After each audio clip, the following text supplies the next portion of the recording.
Today I want to share with you 3 things that I do to maintain a frugal lifestyle and meet my financial goals. These are not going to be necessarily like new, crazy, innovative ideas, but they are things that I have found when implemented, we do so much better as a family with our money when we do these things.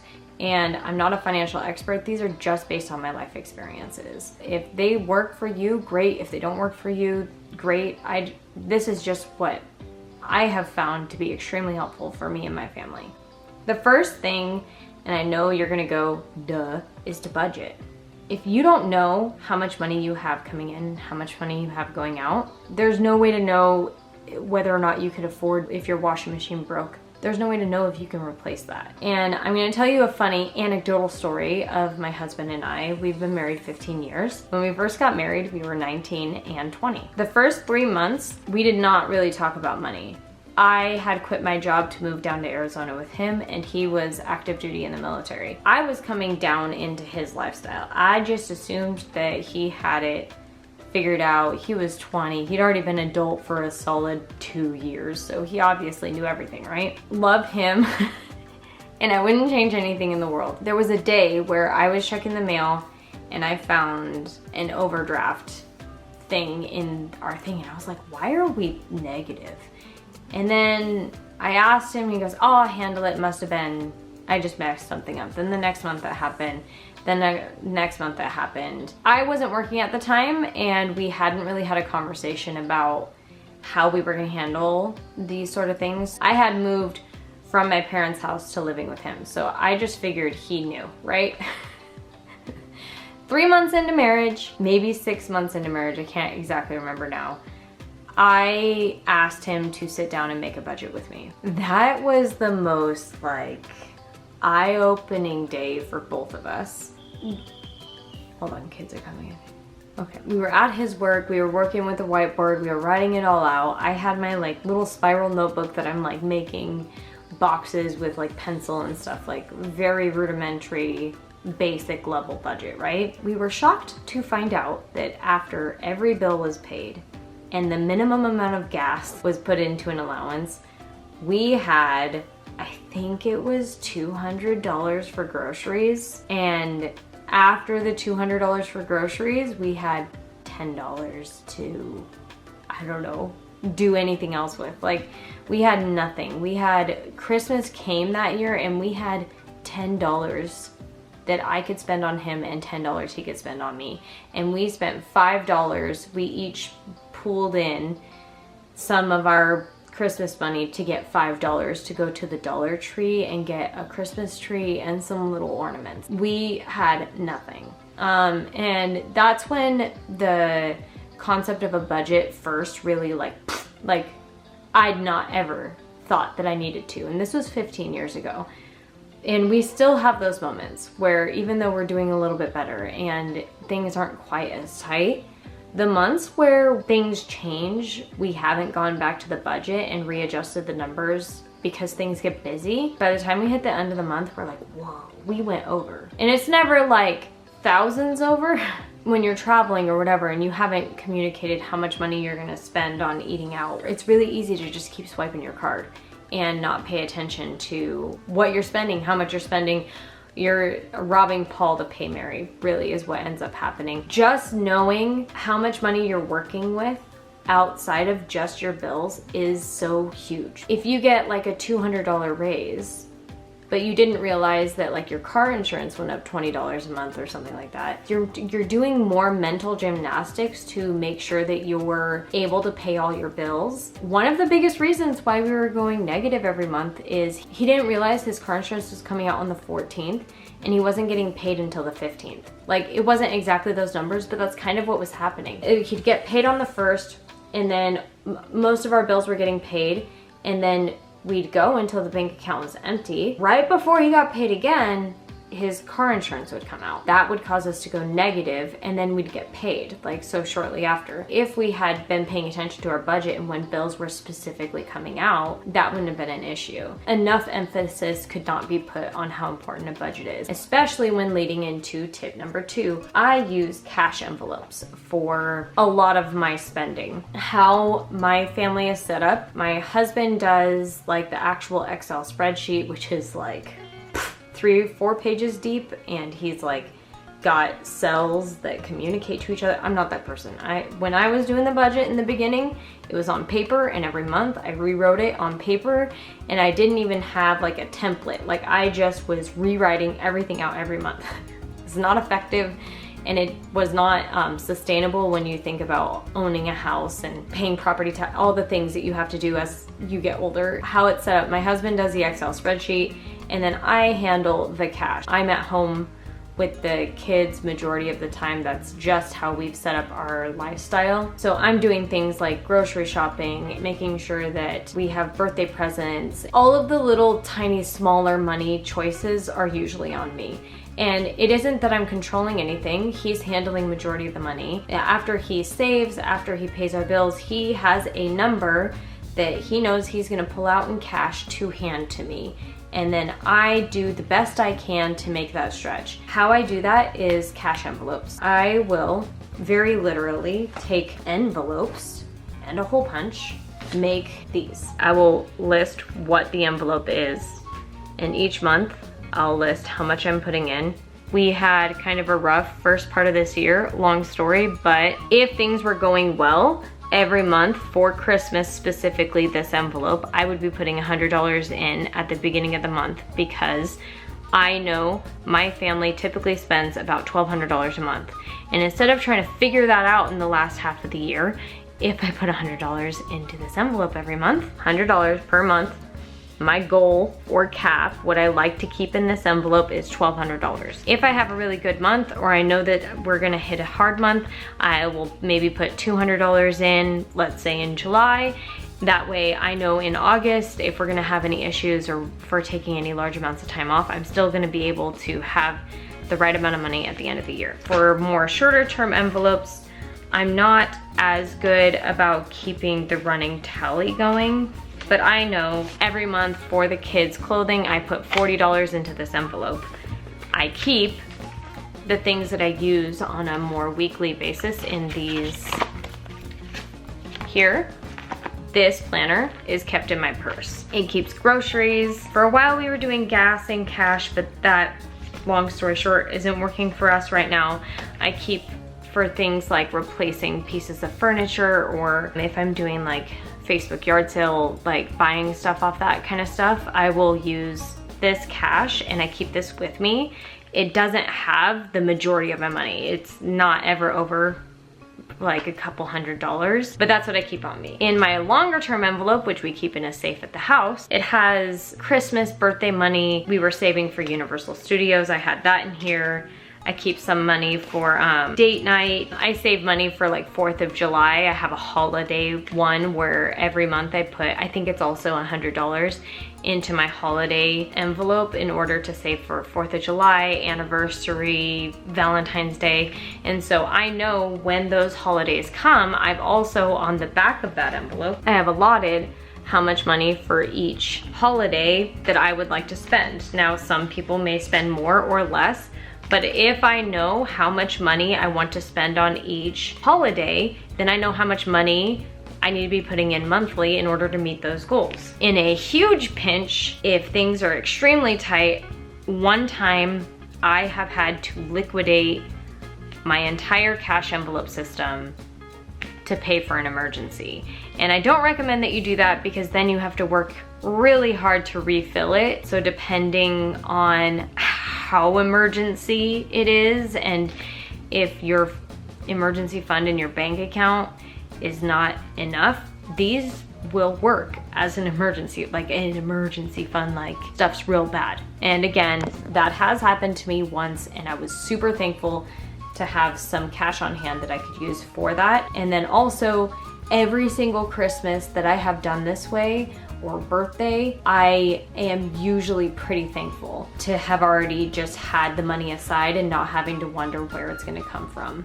So let's say when my husband does a budget, I know I need X amount of dollars to fully fund each of my like long-term savings and my groceries and stuff. Let's say that amount of money is $1,300 a month that I use for groceries, to fill my Christmas and my birthday and like all these little envelopes. $1,300 a month comes into my cash envelope system.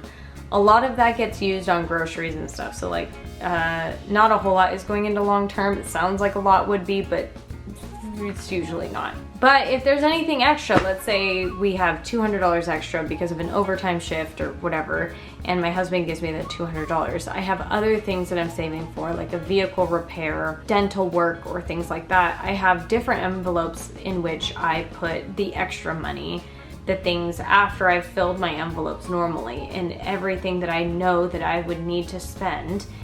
After then that, I will put money into different things that may or may not need to get often filled, and then that way if we have a car repair that comes up, I'm not pulling every single time out of my emergency fund. It's coming out of an envelope first. Example, our AC went out in our car, and right now we're living in Death Valley, California. Like, it's hot. May's coming around. It's starting to get into the 80s, 90s every day, and I know it's only going to get worse. We need to fix our AC, period, point blank, right? The repair itself was gonna cost us, I believe it came out to like $200. It wasn't that bad. I had $100 or $150 in my envelope for vehicle repair. I went into my vehicle repair first, pulled all of that money out, then I pulled the other $50 out of my emergency fund. That way I'm not fully draining my emergency fund over and over and over again for things that I could anticipate. Eventually something's going to happen with the car. That's just inevitable. Oil change or whatever, like, you know these things are coming, you know your car is gonna have issues, you know that these things are happening, so you know that you should be putting money aside for it. My final tip, my most impactful tip, the one that I think should be spoken about more, is to have a goal in mind. If you are budgeting and using cash and you're just trying to use the least amount of money that you can, just for the sake of using the least amount of money that you can, and just for the sake of saving money or having a better standing in your bank account, you can get burnt out. I've done that. To sit back and like dream about the purpose for grinding, the purpose for saving, the purpose for staying on budget is whatever that reason is. Here's another real life example. We went to Universal Studios last week. Now, I don't know if you know this, but Universal Studios is very expensive. Well, for me, that is a lot of money for me to just drop. If we're going to do something like that, that requires a hotel, money for gas, eating out, the tickets itself, anything we're gonna buy within the park. This all takes planning for us because all of our money is accounted for already. If we didn't account for that money, we'd have to just swipe a credit card. Like, that's how we'd have to do it. That has its own set of problems, and I don't wanna go back there. We used to use our credit card a lot, and it put us in not great situations. We are not credit card people. It does not work well with our soul. It is better for us to function with cash and with the money we actually have. And I would probably assume that that is how most people are, and there's only a small amount of people that can do the credit card thing right, and if that's you, great. Way better for me to know that we're saving for Universal. I think 4 months ago we realized that that was going to be something that we were doing, and so every paycheck I was putting $100 or $200 into a savings envelope to then go to Universal and save up for that. So having those like little shorter term goals also helps, because why am I not buying the more expensive thing at the grocery store? When I go to the movie theater, why am I not getting candy and a soda and a popcorn? Why am I choosing to just get a soda? Or like, why am I restricting myself? If I don't have these shorter term goals, what is the purpose in restricting myself now? When I don't have these goals, or when my husband and I are not communicating about these goals, that's when him and I are both more likely to impulse on things. When we stop at Walmart for one thing, we'll get 5 things because we aren't building towards something. If we didn't have this goal of going to Universal, tangible, written down how much money I would need to go to Universal, then it would be like, oh, one day it would be nice to go to Universal. I would have never actually taken any steps to get there. It's not just me.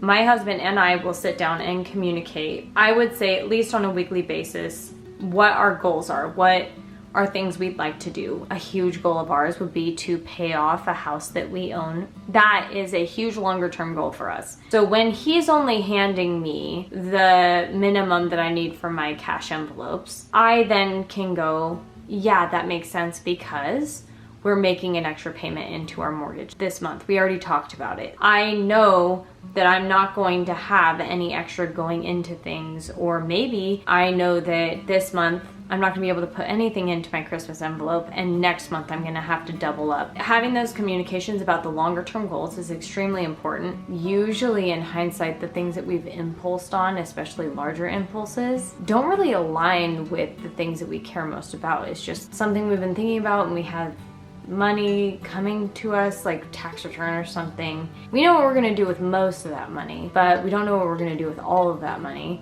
And then we just end up impulsing the rest of it away. If we had really taken time and put a name to what it was that we wanted to do with that money before it came to us, we probably would have hit a lot more of our goals and been able to do more fulfilling things if we'd have been more honest with ourselves and having these conversations on a regular basis. These are just things that I've done and things that I've noticed make a huge difference in my family and with our lifestyle and what keeps us accountable to the things that we're trying to build and not really listen to what other people think we should or shouldn't do with our money. That's why this, I think, is the most important financial tool, tip, thing that I would share or give to anybody is, even if it's just you, if you're not making goals, or if you're in a partnership and you're not communicating with your partner about what the goals are. We need to fix our roof this winter. We know that we have issues, or that we might have issues, or any of these like bigger expenses, or you know that we want to go on that cruise. We've been talking about it forever.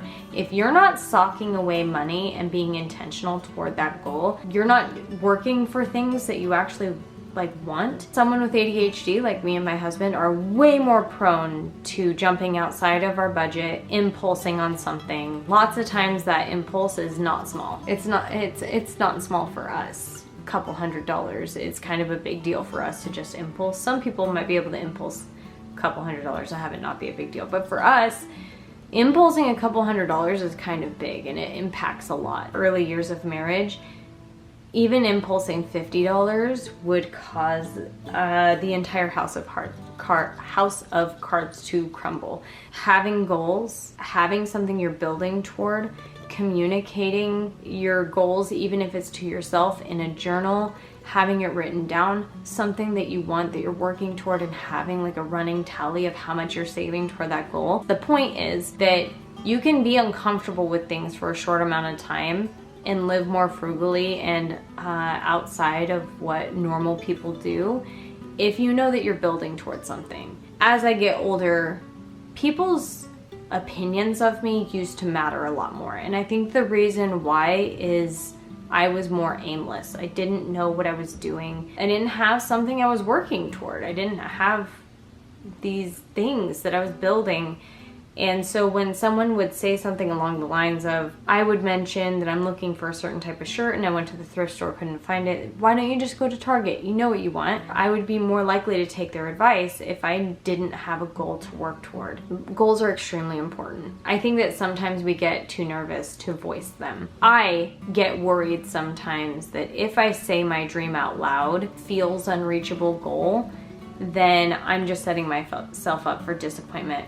But honestly, if you're not saying your dreams out loud, if you're not taking baby steps toward those things, you're a lot less likely to ever get there. You're a lot more likely to build resentment, depression, any level of symptoms that I've personally experienced when I've not been voicing and working towards something. I hope you enjoyed this video. If you have any tips for people down in the comment section, please leave them, because I know that not only just for me, I didn't list all the things that I actually do. These are just the 3 things that I feel are the most impactful. Maybe someone else needs different information, and the cool thing about the internet is we all have a message. We all have something to share. Your tip might be more helpful to someone watching than my tip is. And I think that that's a beautiful thing that we can offer, is to help each other along. And so thank you so much for watching. And if you have any questions for me, let me know, and I'll see you next time.